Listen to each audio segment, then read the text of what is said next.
Hello everyone, welcome back to the channel.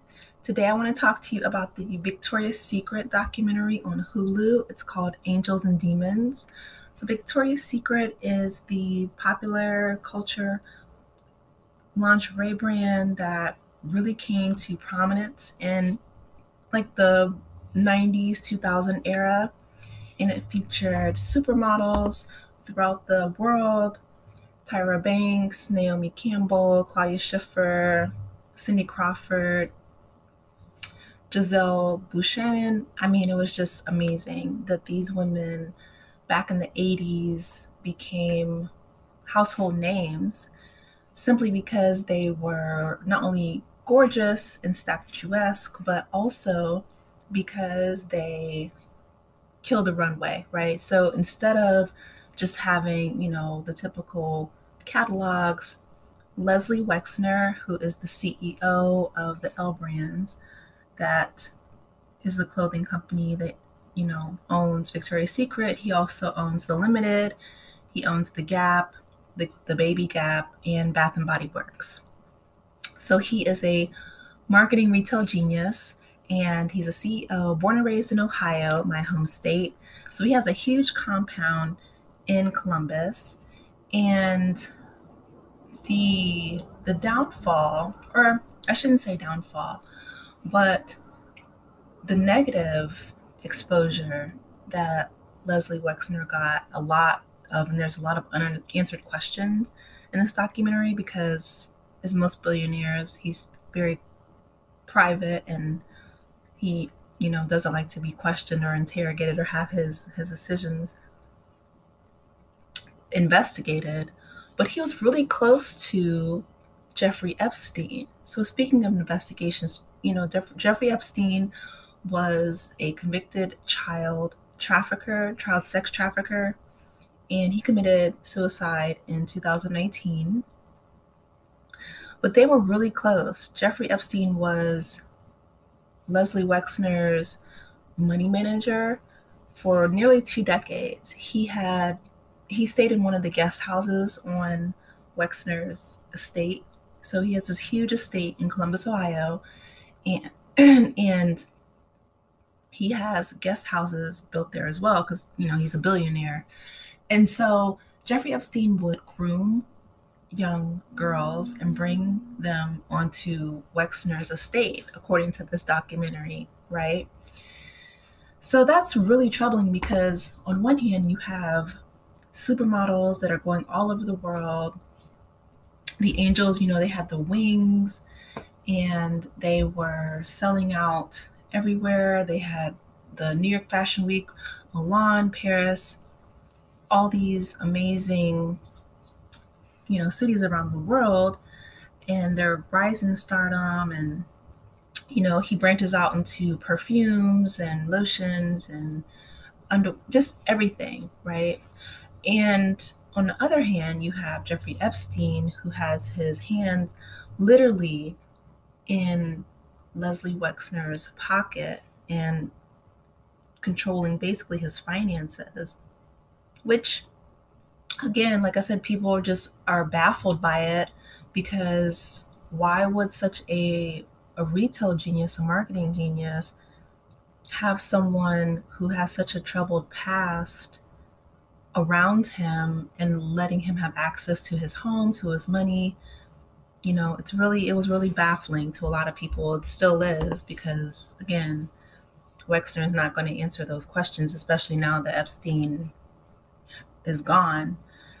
But one thing that was really interesting was that even though Epstein had access to all these, to Wexner's money and his compound in Columbus, Ohio, his home, he and the models, he never even worked for Victoria's Secret.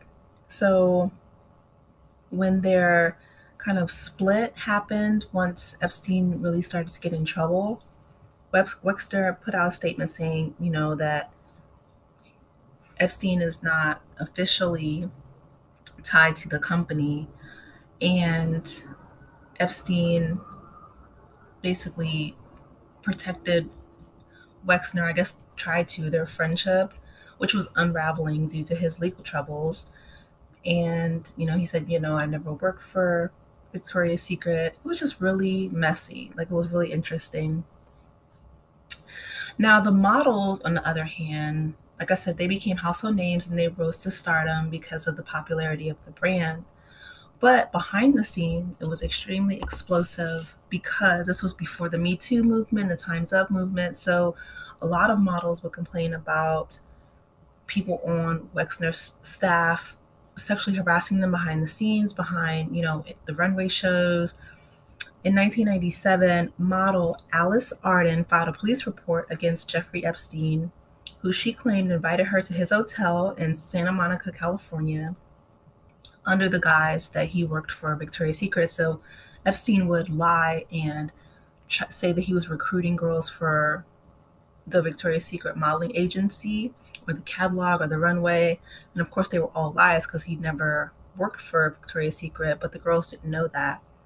So back then,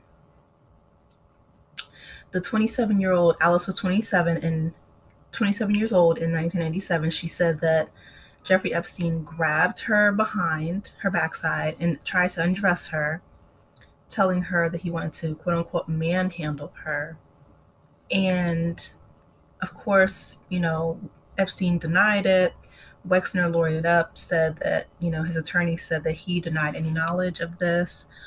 But this, it was just really, I don't know, it was crazy because at the same time, they launched Pink, which was the kind of spin-off brand, and it was marketed to younger girls, but that made their brand even more explosive. I remember they had, velour suits, they had just all kind of, bags and everything that you could think of pretty much that, again, were marketed toward the younger crowd. But on one hand, it's like, Leslie Wexner is this retail marketing guru and this genius, but on the other hand, he won't cut ties with Epstein. I don't know what he had over him, allegedly, but that is amazing.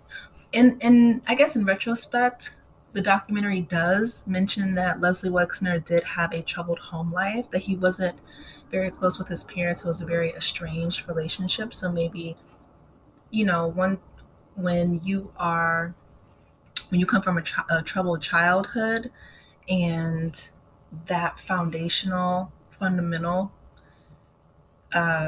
love is not there, it tends to affect your relationships in adulthood. So perhaps that's what's it. But Pink did very well. The brand continued to grow, it continued to expand, and it was, like I said, a pop culture icon. Victoria's Secret wasn't just lingerie anymore. It had just exploded on the scene, and they were selling everything. They were selling, like I said, clothes and bags and hats and, like, just, it was a really fun time to be young and to, like, wear Victoria's Secret brands at the time. At least that's what I thought when I was growing up, and I was like in high school and college. It was a fun brand. Like, Pink was really fun to wear, and I remember that all the models, they were like first name basis. It was really cool. I had no idea, which I'm sure most people didn't, about what's going on behind the scenes. Like, the models were getting harassed and Epstein was, just making girls' lives miserable. That's horrible. And on top of that, they were not inclusive. And so when Rihanna came up, Victoria's Secret, she made it a point to not only have inclusive sizes, because that's what people were attacking first, but to also be racially inclusive. She, put men in her show. And so, Leslie Wexner, his staff was like, oh, we're not threatened by Fenty, and, our brand is too big and too popular. And that's not the case. Rihanna, Savage Fenty X, knocked Victoria's Secret out of being the number one spot. And now they're trying to play catch up, and you can see their marketing now is trying to be more inclusive, but it's kind of like a little too late. And so, yeah, that's what happened.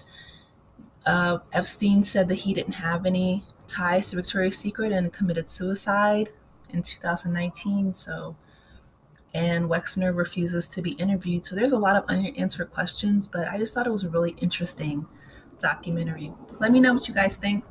Drop down in the comments, and I hope that you are having a wonderful holiday season, and I will talk with you later. Take care. Bye.